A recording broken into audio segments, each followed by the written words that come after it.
Boa noite a todos. Estamos iniciando mais um estudo do Livro dos Espíritos. Hoje, sexta-feira, 13 de junho de 2025, estamos apresentando Curitiba, pela Sociedade Espírita Obreiro do Senhor. E sempre lembramos no início das nossas apresentações que esse estudo é transmitido ao vivo às sextas-feiras, às 19 horas. E as pessoas que nos assistem pelo canal do YouTube e quiserem participar ao vivo, basta entrar lá no nosso site www.obreirodosenhor.org.br e lá encontrarão o link de todas as orientações para que ela possa receber o link no dia do estudo. E lá também encontrarão as playlists dos estudos anteriores, como também da Revista Espírita e outros estudos aí que a casa promove. Então, estamos estudando, esse é um estudo contínuo, né? Então, nós começamos e vamos até o fim, depois voltamos de novo, iniciamos novamente, né? Então, nós estamos estudando aqui já nesse ano de 2025. Nós estamos chegando hoje, vamos iniciar hoje, a parte 4ª. Vamos começar no capítulo 1. A parte 4ª é bem interessante, que aí já começamos a falar das esperanças e consolações, né? E no capítulo 1, que nós vamos iniciar hoje, fala das penas e gozos terrestres, e depois temos o capítulo 2, que fala das penas e gozos futuros. Então, iniciando aí o capítulo 1, né, das penas e gozos terrestres. Nesse capítulo, nós vamos ver um pouco sobre a felicidade e a infelicidade relativas, perda dos entes queridos, decepções, ingratidão, afeições destruídas, uniões antipáticas, temor da morte, desgosto da vida e suicídio. Aí a importância, né, de nós estudarmos, né? Só para vocês já ficarem sabendo o que nós vamos estudar neste capítulo, né? E o primeiro item que nós estamos entrando fala sobre a felicidade e infelicidades relativas. E o Kardec pergunta, na 920, pode o homem gozar de completa felicidade na Terra? Não. Por isso que a vida lhe foi dada como prova ou expiação.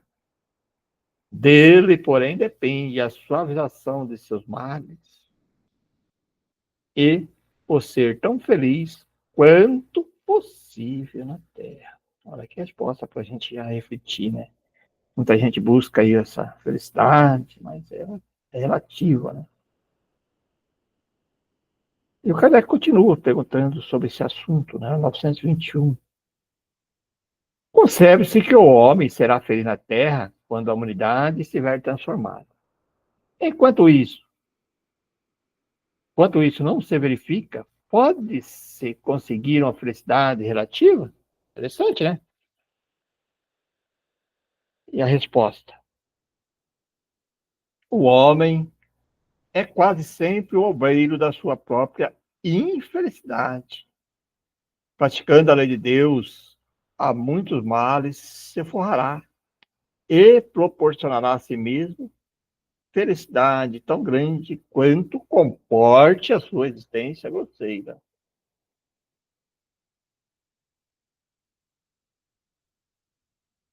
Aquele que se acha bem compenetrado desse destino futuro, não vê na vida corporal mais do que uma estação temporária, uma como parada momentânea em péssima hospedaria. Facilmente se consola de alguns aborrecimentos passageiros de uma viagem que o levará tanto à melhor posição quanto melhor tenha cuidado dos preparativos para empreender. Já nessa vida, somos punidos pelas infrações que cometemos das leis que regem a existência corpórea, sofrendo os males consequentes dessas mesmas infrações e dos nossos próprios excessos.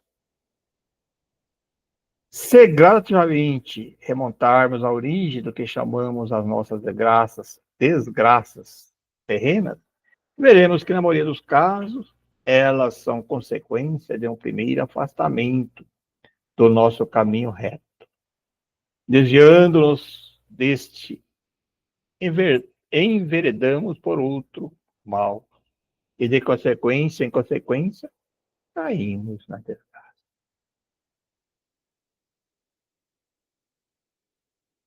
922. Pergunta. A felicidade terrestre é relativa à posição de cada um. O que basta para a felicidade de um constitui a desgraça de outro. Haverá, contudo, alguma soma de felicidade comum a todos os homens? Interessante, né? E é verdade mesmo, né? Para uma pessoa, por exemplo, ter um lugar para ficar, para dormir, já é uma felicidade. Para outros, exige uma casa mais moderna, relativa, né? Já exige carros, veículos. Então, uma pessoa com um pequeno carro se é feliz. Mais simples que seja, outro já não satisfaz, né? Para ele, a felicidade tem que ser um outro tipo de carro, e assim vai, né? Por isso que ele fala que é relativo à posição de cada um, né? Aí a resposta, olha, com relação à vida material, é a posse do necessário. E o que é a posse do necessário, né? Aí é que está. Com relação à vida moral, a consciência tranquila e a fé no futuro. Resposta, hein? 923. O que para um é supérfluo não representará para o outro necessário, e reciprocamente de acordo com as posições respectivas. Que eu estava comentando antes, né? Para um pode ser uma grande necessidade, para outro não tem valor nenhum, né? E olha como é que é a resposta.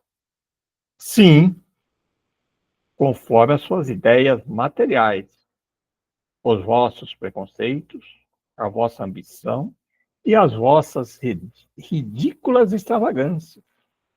A que o futuro fará justiça quando compreenderdes a verdade. Não há dúvida de que aquele que tinha 50 mil libras de renda, vendo-se reduzida a só ter 10 mil, se considera muito desgraçado, por não mais poder fazer a mesma figura, conservar o que chama sua posição, ter cavalos, lacaios, satisfazer todas as paixões, etc. Acredita que lhe falta o necessário, mas, francamente, achas que seja digno de lástimas quanto ao seu lado muitos há correndo de fome e frio, sem um abrigo onde repousar a cabeça? O homem criterioso, a fim de ser feliz, olha sempre para baixo e não para cima, a não ser para elevar a sua alma, enfim.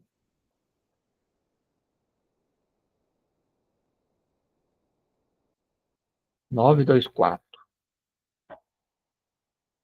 Há males que dependem da maneira de proceder do homem e que atinge mesmo os mais justos.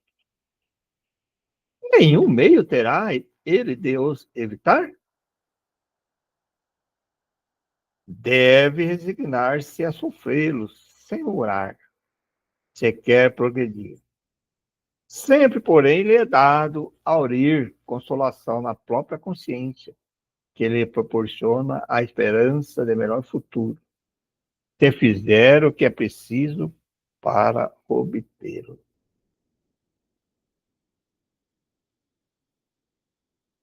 925. Esta aqui é profunda, né, para a gente pensar bem assim. Ó. Essa pergunta a gente já, às vezes a gente ouve, né? Muitas pessoas. Por que favorece Deus com os dons da riqueza a certos homens que não parecem tê-los merecido? A gente fica falando, puxa, aquela pessoa, às vezes divulga, né? Tem tanto, recebe tanto. E a resposta, ó. E isso significa um favor aos olhos dos que apenas veem o presente. Mas fica sabendo, a riqueza é de ordinário a prova mais perigosa do que a miséria. Está lá na 814, seguinte. 926. Criando nova necessidade, a civilização não constitui uma fonte de novas aflições?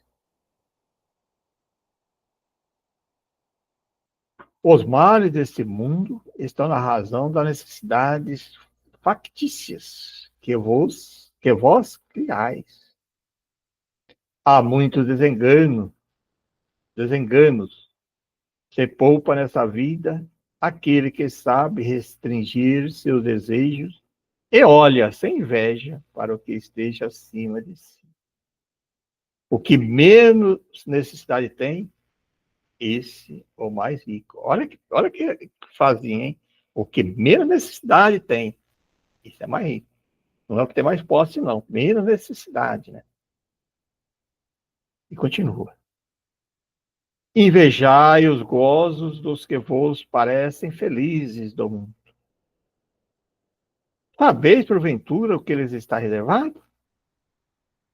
Se os seus gozos são todos pessoais, pertence eles ao número do egoísta.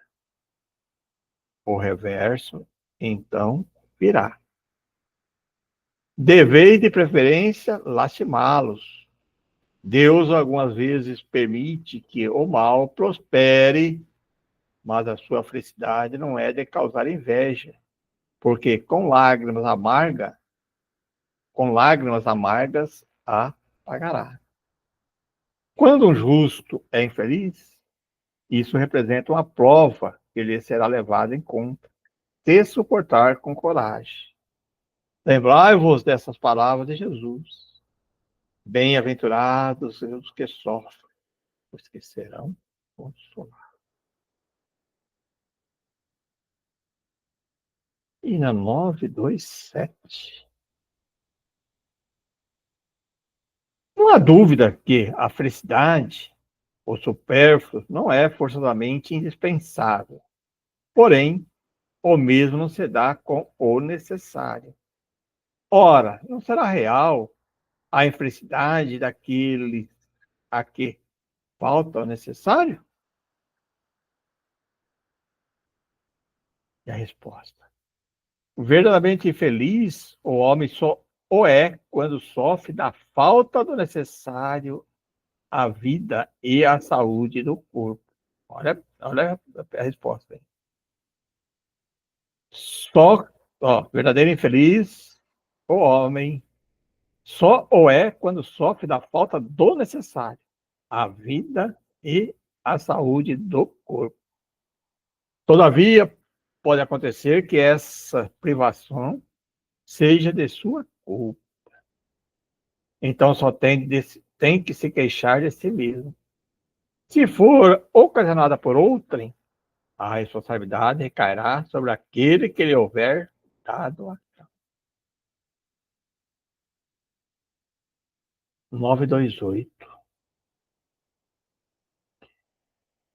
Evidentemente, por meio da especialidade das aptidões naturais, Deus indica a nossa vocação nesse mundo.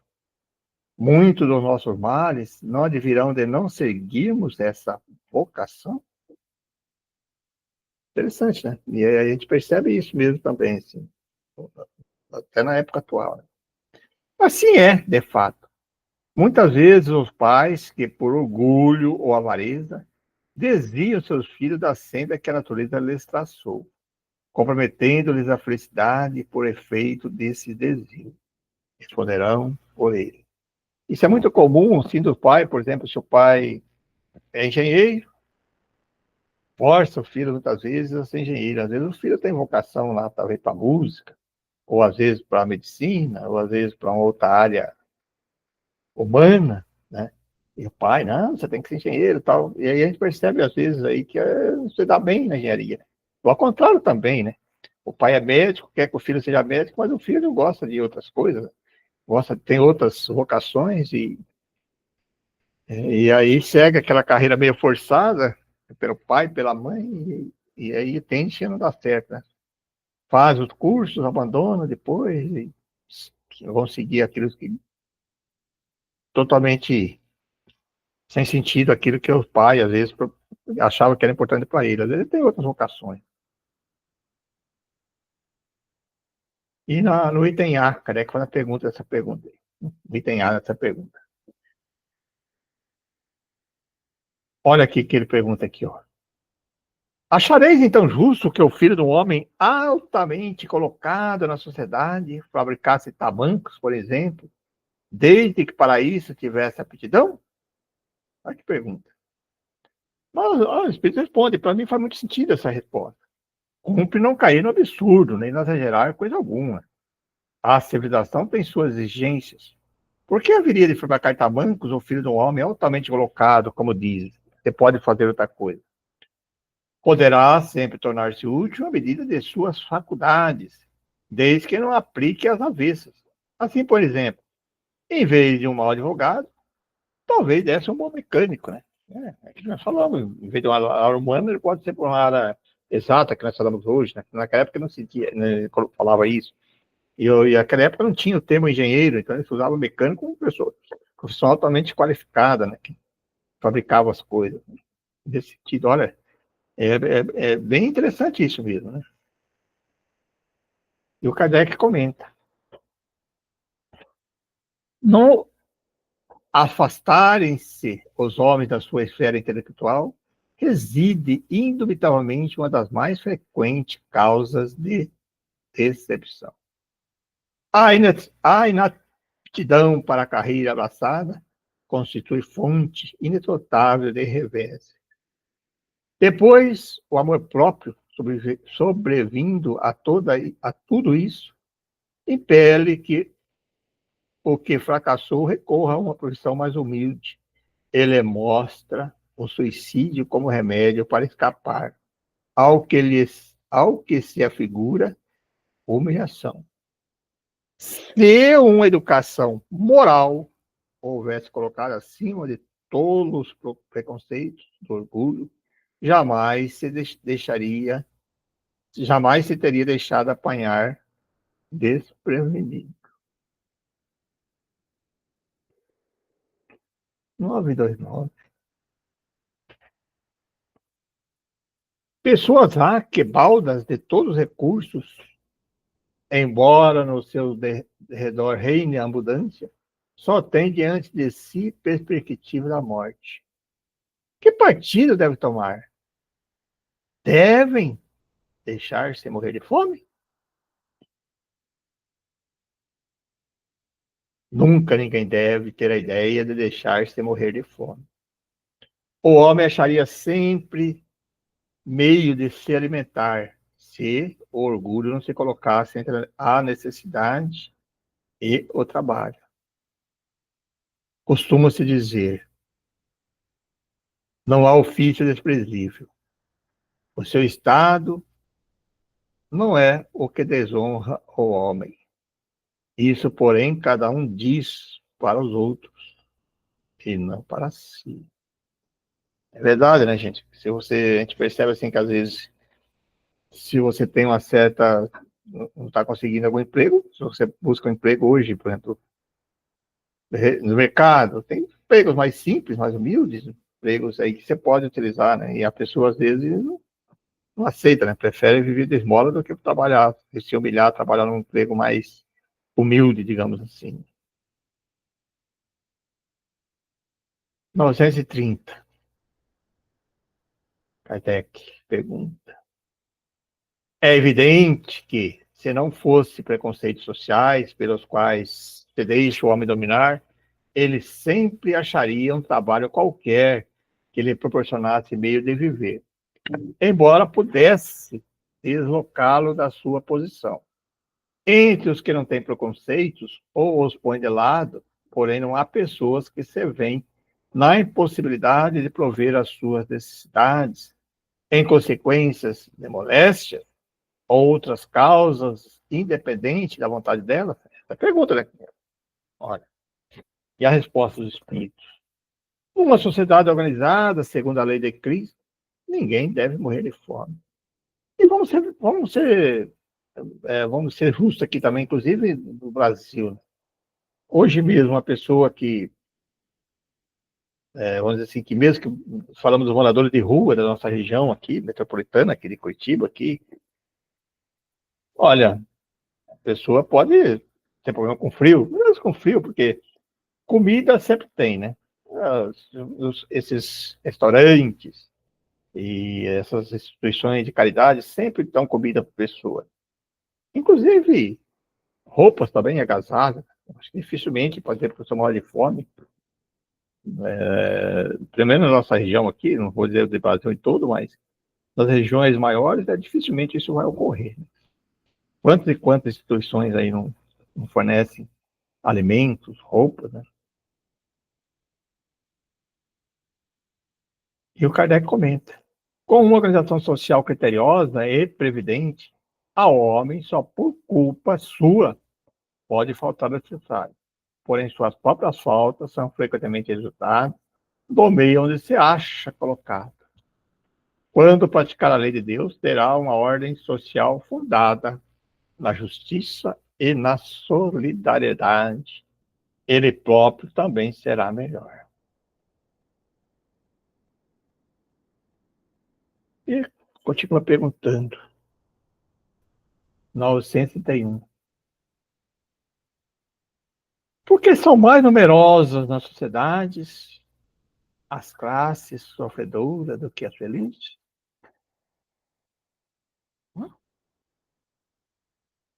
A resposta: nenhum é perfeitamente feliz.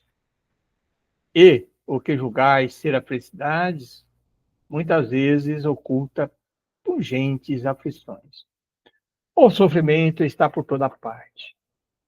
Entretanto, para responder ao teu pensamento, direi que as classes a que chamas sofredoras são mais numerosas por ser a terra lugar de expiação. Quando houver transformado em morada do bem e de espírito bom, o homem deixará de ser infeliz. Aí, ela será o paraíso terrestre. É isso aí, né?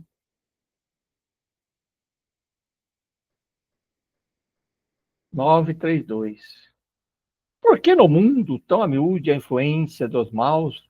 Por que no mundo tão a miúde a influência dos maus sobrepuja dos bons? Não é? Ele está falando isso aí em 1857, né? E hoje. Não mudou muito, não, né, gente? E olha a resposta. Essa resposta aqui é por fraqueza destes. Os maus são intrigantes e audaciosos. Os bons são tímidos. Quando esses o quiserem, preponderarão. Olha, é uma verdade mesmo. 933. Assim como quase sempre é o homem causador de seus sofrimentos materiais, também o será de seus sofrimentos morais? Mais ainda, porque os sofrimentos materiais, algumas vezes, independem da vontade. Mas o orgulho ferido, a ambição frustrada, a ansiedade da avareza, a inveja, o ciúme, todas as paixões, numa palavra, são torturas da alma.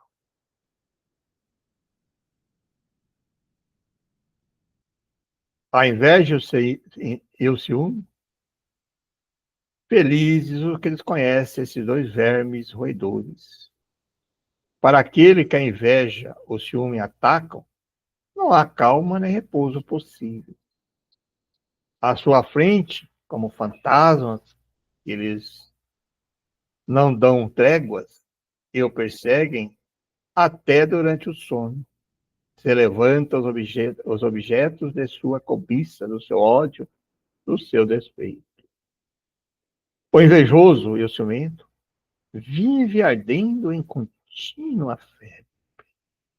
Será essa uma situação indesejável, e não compreendeis que com as suas paixões o homem cria para si mesmo suplícios voluntários, tornando-se a terra verdadeiro inferno?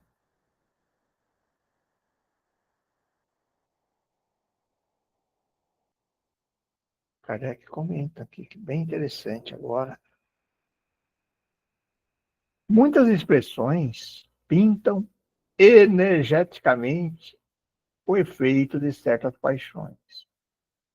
Diz-se ímpar de orgulho, morrer de inveja, secar de ciúme ou de despeito, não comer nem beber de ciúme, etc. Esse quadro é sumamente real. Acontece até não ter o ciúme objeto determinado. Há pessoas ciumentas por natureza, de tudo que se eleva, de tudo que sai da craveira vulgar. Embora nenhum interesse direto tenha, mas unicamente porque não pode conseguir outro tanto. Ofusca as tudo que lhes parece estar acima do horizonte, e se constituísse maioria na sociedade, trabalhariam para reduzir tudo ao nível em que se acha. É o ciúme aliado à mediocridade. De ordinário, o homem só é infeliz pela importância que liga as coisas desse mundo. Fazem-lhe a infelicidade, a vaidade, a ambição e a cobiça desiludidas. Se colocar fora do circo acanhado da vida material, se elevar seus pensamentos para o infinito, que é o seu destino, mesquinhas e pueris lhe parecerão as vicissitudes da humanidade, como são as tristezas das crianças que se aflige pela perda de um brinquedo, que resumia a sua felicidade suprema. Aquele que só vê a felicidade na satisfação do orgulho e dos apetites grosseiras é infeliz, desde que não os pode satisfazer, ao passo que aquele que nada pede aos supérfluos é infeliz com os que os outros consideram calamidade. Referimos-nos ao homem civilizado, porquanto o selvagem, sendo mais limitado a sua necessidade, não tem os mesmos motivos de cobiça e de angústia. Diversa é a sua maneira de ver as coisas. Como civilizado, o homem raciocina sobre a sua infelicidade e a analisa. Por isso que está mais que por isso é que esta mais ofere, mas também lhe é facultado raciocinar sobre os meios de obter a consolação e de analisá-los. Essa consolação ele a encontra no sentimento cristão, que lhe dá a esperança de um melhor futuro, e no espiritismo, que lhe dá a certeza desse futuro. Tá aí, gente, o que nós preparamos para hoje, né? Bem interessante esse tema, né? Então, a partir de agora está aberto aí para a gente comentar. Olha que acho que é um capítulo bem bacana, né? Que nessa quarta parte aí já entra uma parte mais ligada às questões morais, então é um pouquinho mais interessante da gente discutir, né? Mais profundo.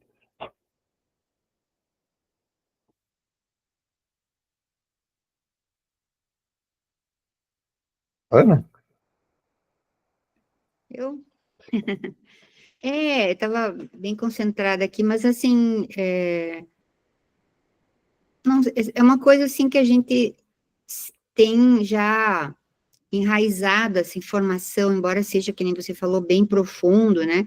Mas a gente já tem bem enraizado isso, a gente fica até meio reflexivo, né? Porque a gente acaba colocando as nossas situações de vida como exemplo para poder entender melhor, né? Quando você vê o que se passa ou o que se passou na sua vida em relação a essas reflexões aqui, aí você começa a pensar bastante, né? Se as atitudes, os comportamentos, as ações estão corretas, o pensamento, principalmente, né? O que você pensa, o que você sente, está realmente de acordo com o que é o correto, para que a gente possa, como diz ali, né, alcançar uma meia felicidade, vamos dizer assim, né? Porque aqui não é um mundo de felicidade, a princípio, né? Uma meia felicidade, vamos dizer assim, né? Modo de dizer, porque é um mundo de provas e expiações, não pode ser muito feliz, não, né? Mas um comentário, assim, que eu acho interessante é a gente domar essas más tendências. A gente sempre comenta aqui sobre isso, e aqui é bem uma reflexão também sobre isso, sobre a gente dominar as nossas tendências que a gente traz, todo mundo, né? Todo mundo. Que é aquelas questões de vaidade, ambição, cobiça, egoísmo, né? Uns mais, uns menos, mas carrega isso, né? Traz muita angústia, muito sofrimento, essas chagas, né? E aí a gente dominar isso é um treinamento árduo, né? E um ponto aí que me chamou a atenção nesse estudo foi a questão da inveja, né? Inveja e a cobiça. Então, hoje, pela mídia, aí, pela televisão, por tudo que apresenta aí, eu já ouvi muito comentário, até dentro da família, assim, a pessoa às vezes vê uma pessoa com carro, ou mostrando determinado artista, mostrando a situação de casa, sei lá, aí a pessoa fala, nossa, um dia ainda vou ter isso. Ele almeja, ele tem uma ambição de espelha naquilo lá para frente, na inveja, né? Uma cobiça. E às vezes a gente vê assim, por exemplo, a gente precisa de um carro, tá certo? Um conforto, não estou dizendo que essa pessoa tem direito, mas às vezes, não. Para que eu preciso ter uma Ferrari, vamos dizer assim, um carro de 1 milhão e pouco, às vezes? Aí inveja aquilo lá, né, como destaque. Esse que ele fala, porque é tudo símbolo de, acha que é aquilo que vai trazer a felicidade, né? E não é isso. É, você tem o que ele fala, aquele que tem menos necessidade. Olha, não é o que tem mais posse, né? Mas o que é minha necessidade? Se você precisa trabalhar, se você tem um carro confortável, você tem condições, perfeito. Mas ficar invejando o outro carro, né? A outra casa, né? A outra família. Isso ele coloca com um ponto ali que eu achei bem interessante, da infelicidade, né? Das pessoas que têm esse comportamento. É porque eu acho que isso é muito comum, Muito. essa questão. Acho que até se frisa isso daí, possivelmente por causa disso. E a gente se inclui nisso, não adianta. Porque uma hora ou outra te pega. Só que aí que tá. A diferença é você observar os teus comportamentos e pensamentos e ir desenvolvendo um pensamento mais sereno, mais correto. E se você não refletir sobre o que você pensa e a maneira como se comporta, você não muda nunca para você melhorar nesse sentido, né? De você eliminar esses sentimentos horríveis, né? Que não tem porquê. Na verdade, o que você conseguiu, o que você tem é o suficiente, então pronto, né? É a sua vida, é o que você tem e tem que assimilar a vida que você programou para você, e se aí isso, então, desenvolve aceitação, né? E aquele bem-estar pessoal, né? Procura se desenvolver sempre para não cair nessas más tendências aí, principalmente dessas coisas que são mais comuns, né? O egoísmo também, a gente tem que trabalhar bastante com isso, né? E inveja, como você falou, é ciúmes, essas coisas, mas se a gente observar individualmente, é interessante, se você está trabalhando isso há algum tempo, é uma coisa que eu acredito pessoalmente que eu consegui desenvolver bastante isso, né, de saber que o suficiente está ótimo. Você não precisa grande coisa, não, né? Você não precisa mesmo. Eu acho que a gente vai amadurecendo, e se você vai se desenvolvendo, estudando, né, procurando a sua melhoria, você consegue desenvolver essa serenidade de não ficar com esses sentimentos ruins, né? Tem a necessidade, por exemplo, se você tem condições financeiras, se tem né, se você conseguir, por exemplo, comprar um carro melhor, não tem nada errado nisso, né? Uhum. Então, você tem condições de comprar um apartamento melhor, comprar um imóvel, tudo bem, mas só que tem que colocar isso, que hoje a gente percebe um consumismo desenfreado sem necessidade, né? Compra porque é da moda, porque a inveja, tem que comprar isso, comprar aquilo. E às vezes a gente cai nessas armadilhas também, até eu estava olhando aqui dentro da própria minha casa, eu lembro aqui algumas coisas assim. Às vezes você compra assim, porque tu não falando, você compra, poxa, mas você nem pouco usa, né? Entendeu? Que não é isso que vai trazer a felicidade. Aí como você falou, nós temos que se policiar muito. Eu sou uma pessoa muito simples nesse sentido também, entendeu? Por exemplo, eu nunca sonhei, invejei um ter um carro. Eu vejo pessoas que, às vezes, com pouquíssimo poder aquisitivo, e tem um sonho, aqueles carros, tudo, né? Gasta que não tem, né? Roupas, em coisas assim. Fala, poxa, mas você percebe, rapaz? Achando que é aquilo que vai dar felicidade, né? E não é, né? Para que você tem menos necessidade? Para que eu tenho necessidade de algumas coisas? Às vezes eu faço isso, eu concordo com você, às vezes tem que fazer para nós, né? Mas esse estudo ele serve mais para nós, porque às vezes a gente fica pensando assim, puxa, para que tudo isso, né? Para que tanto consumo? Para que tanto de quê? Que a gente comenta aqui, às vezes até um exemplo pessoal, para mostrar para as outras pessoas, para analisarem também, né? Não é que lá fica aqui falando sobre mim, não. Na verdade, se dá um exemplo para que a pessoa reflita sobre aquele exemplo que a gente dá, né? Então, não é que a gente fica aqui, ó, né, falando sobre a gente, mas o exemplo serve para que a pessoa reflita sobre aquela questão, né?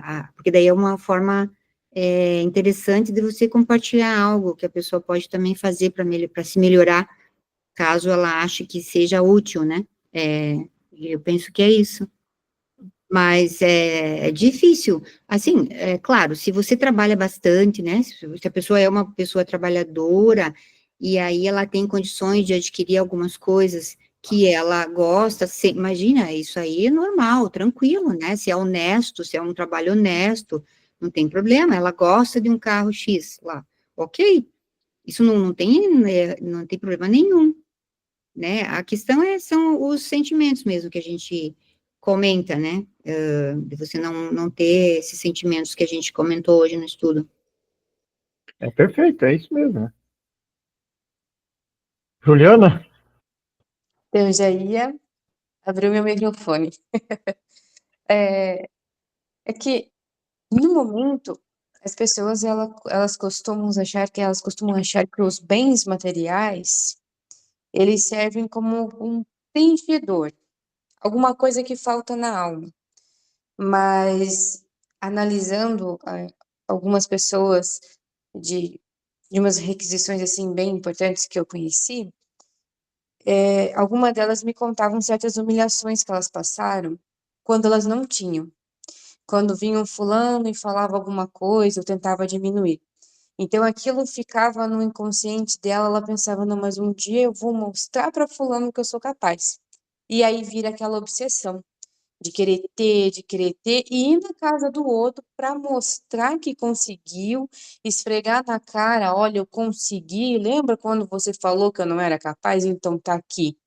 Então é muito assim para querer provar para os outros.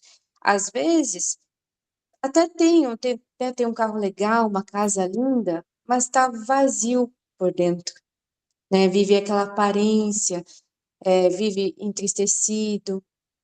Então, às vezes a gente pensa assim, nossa, aquela pessoa tá com a vida bem resolvida financeiramente, mas quando a gente para conversar com ela e vai perguntando, ai, problemas com o filho, ai, eu tô depressivo, ai, eu tomo remédio, fico pensando, gente do céu, como nós nos enganamos que um bem é possível trazer essa felicidade, preencher a alma. Jamais. Por um momento, sim, né? Agora, a questão do trabalho, quando você conquista e você tem orgulho daquilo que você conseguiu pelo teu esforço, é totalmente diferente, porque você se orgulha para si mesmo. Você não vai demonstrar isso para o outro, você não vai falar da sua conquista para o outro, né? Mas é mais ou menos esse meu ponto de vista, que, que eu consigo, assim, analisar pelas pessoas que eu conheci, né? Perfeito, né? Eu acho que é isso mesmo. Se você trabalha, que a Ana colocou, e comentamos aqui, se você trabalha, tal, dedica, e você tem condições de ter uma casa, um apartamento, um lugar para você morar mais confortável, perfeito. Ter os objetos. A Ana colocou, você trabalhou honestamente, duramente. Não tem nada errado. Agora, você tem que usar isso, não para, que nem que você colocou ali, para ficar jogando em cima dos outros, vou agora, né? Achar que é isso que vai trazer felicidade. Não. Tem que, a felicidade tem que questões que ele coloca bem claro no texto ali, as questões morais, né? Então é comum isso mesmo que você falou. Eu conheço também muitas pessoas, até próximas da nossa família, assim, que a gente conhece, pessoas assim que é bem que você falou, porque o outro comprou um carro X, que eu comprar um carro um pouquinho melhor, o outro sabe vir aquela briga, né? Mas daí a gente cai na inveja. É, inveja, é. Perfeito, é isso mesmo. Com a inveja também, das coisas assim. Né? Ou seja, é um atraso, né? Claro, É um atraso isso. mas é comum, é Exatamente. isso que eu quero colocar. Ela colocou o exemplo que era perto da família dela, mas a gente vê isso também perto, próximo de nós. Né?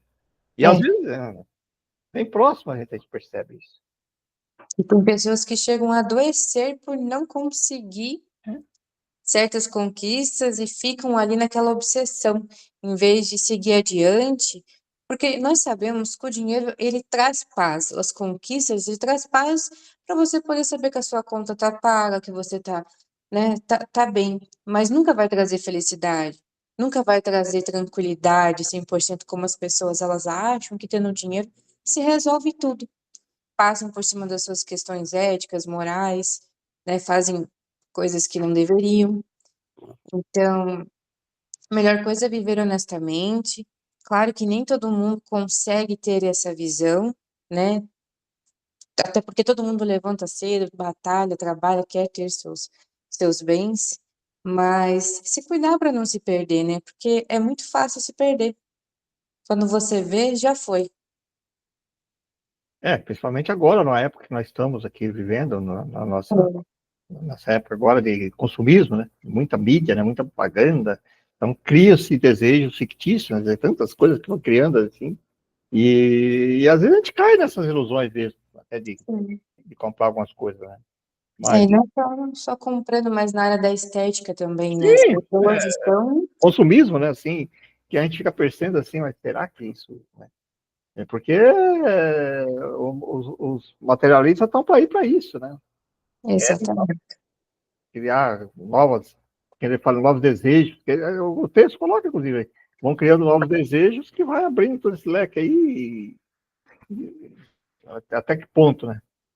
Tem que consumir tanto. É bom, claro. Pô, nós temos energia elétrica, nós temos carro para andar, comprar um carro mais confortável, perfeito. Antigamente os carros não tinham nem ar-condicionado, não tinha nada, era horrível, né? Hoje tem carros mais modernos, não precisa nem trocar a marcha, e assim vai. Todo o conforto que tem, né, de televisão, de todos os bens. Não estou dizendo que eu não sou contra isso, mas tem um limite também de consumismo que a gente vai utilizar ou não, né? Aí, né, gente? Um tema bem interessante. Mais algum comentário? Eu só ia comentar que a gente mesmo nós já passamos por fases diferentes e a gente tem que saber que tem as fases das idades, né?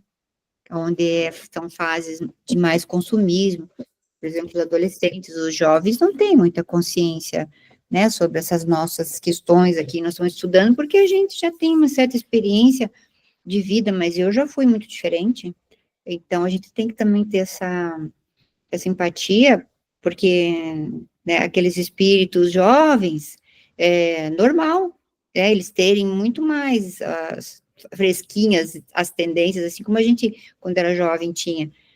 Então, saber que isso aí, ao longo do tempo, vai se desenvolvendo e melhorando ao longo do tempo, esse desenvolvimento, para que se amenize essas más tendências, né? Mas aí a gente que tem aquela responsabilidade de, quando é possível, tentar auxiliar, amenizar essas questões para as pessoas que não têm muito conhecimento, né? Que a gente pode, de repente, conversar e auxiliar, já que a gente tem esse conhecimento, né? Alguma coisa a gente pode acrescentar, porque tem que ter um respeito, porque a gente já passou por isso, por essas questões problemáticas que a gente comenta aqui o tempo todo. Então, nós não somos né, anjos aí, de jeito nenhum, a gente só tem uma certa idade, o qual a gente teve o tempo para se desenvolver, e, claro, por merecimento próprio, porque a gente buscou, óbvio, e a gente continua buscando, mas daí, ao mesmo tempo, a gente tem essa responsabilidade de passar para frente, e de não errar mais, mas ter aquela compaixão com as pessoas mais jovens, por exemplo, que estão nessa que nem a gente estava comentando, consumismo, né, atitudes erradas, ciúme, ixi, isso aí deve ser uma loucura entre os jovens, né, ciúme, inveja, isso aí deve ser como foi na nossa fase. Então, não é que todo mundo tem que agir assim, não tem. Essas tendências estão aí, até porque nós estamos nesse mundo cheio disso mesmo. A gente está inserido no mundo de provas e expiações, então a maioria das pessoas são o quê? Essas com as más tendências, assim como nós, mas talvez muito mais pessoas que não se percebem nessas questões. E ele colocou um texto, você colocou um ponto aqui que eu acho interessante, mas aí no estudo mesmo aqui, ele comenta sobre a necessidade da educação, né? Educação moral. Né? Então, por mais que eu nasci em famílias grandes, assim, mas eu tive uma coisa assim que eu sempre me orgulhei da minha família, do pai e da mãe, que era essa questão da moral, né? De você ser honesto, você ser trabalhador. Quer dizer, isso hoje que falta, e que ele coloca, acho que aí que está a nossa, vamos dizer assim, a importância de nós, que somos espíritas, tentar buscar passar para essas pessoas uma mudança nesse sentido moral, né? Que a pessoa começa a sentir as questões mais moral, da ética aí, né? De ser, para que ela possa também desenvolver, porque as famílias realmente hoje, elas começam a se perder um pouquinho nessa questão da educação, né? A educação que eu falo que é a educação de formação de caráter, né? Moral. Ele comenta lá sobre a questão lá que ele falou de tamanco e seu mecânico. Então você vê que às vezes hoje também a gente percebe isso, às vezes a pessoa tem dinheiro, mas não, que filho meu não vai passar necessidade nenhuma, quer dizer, deixa às vezes, de dar essa educação, esse primeiro passo na questão moral aí, para que ele possa encontrar o caminho dele, né, da profissão dele. E por isso que a gente vê esses jovens que a gente colocou, hoje está terrível isso. Perdeu um pouquinho essa noção de respeito, né? E eu acho que sim, nós espíritas, não, e nós entendemos, eu concordo com você, que nós temos que entender, tem que ter empatia com essas pessoas, que nós também fomos jovens, tivemos nossas ambições, nossos desejos, cometemos muito erro, cometi muito erro, terrível, todos nós cometemos, né? Mas a gente tem que procurar realmente conversar com essas pessoas, com essas famílias, quando a gente consegue, né? As pessoas mais humildes, que eu sei que você trabalha nessa linha aí na periferia, e buscar dar uma orientação, um caminho, para que as pessoas consigam desvencilhar um pouco dessa tendência aí, né, materialista, de consumismo. Está faltando bastante essa parte aí, né, nas questões morais. E assim, você tocou nessa questão da educação, que as pessoas não têm muito essa disposição, não. Esse é um problema. Você tem que buscar o aprendizado, ele não vem na tua frente. E sem buscar alguma coisa para você aprender, para você se desenvolver, fica um pouco difícil, não é? Então, claro, a gente pode fazer a nossa parte, mas se a pessoa não buscar, aí que é a responsabilidade individual de cada um. Eu falo mais do seio da família, né? Pai, das mães com as crianças pequenas, às vezes, a gente percebe que é ali que começa, né? As má tendências ali de ansiedade.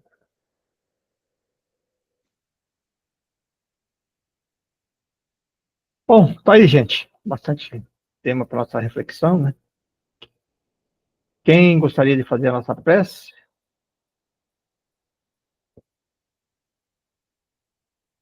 De chance, 50% de chance para cada um.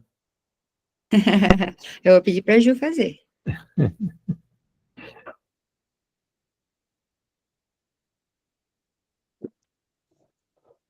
Eu estou tentando sempre mudar meu repertório para não ficar tão repetitivo. Não, é sempre muito legal, não se preocupe.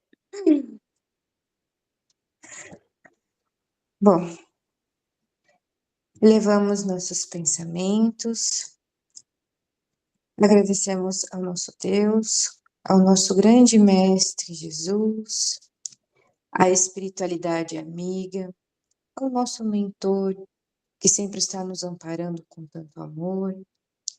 Agradecer por mais este momento de estudo, de aprendizado, que nos esclarece, nos traz consciência do que nós podemos melhorar no nosso dia a dia, para com os outros, para que possamos sempre continuar no nosso propósito, no caminho do bem e do amor. Que assim seja. Que assim seja. Que assim seja. Até a próxima semana. Boa noite, gente. Boa noite. Até a Boa próxima noite. semana. Bom final de semana. Obrigada.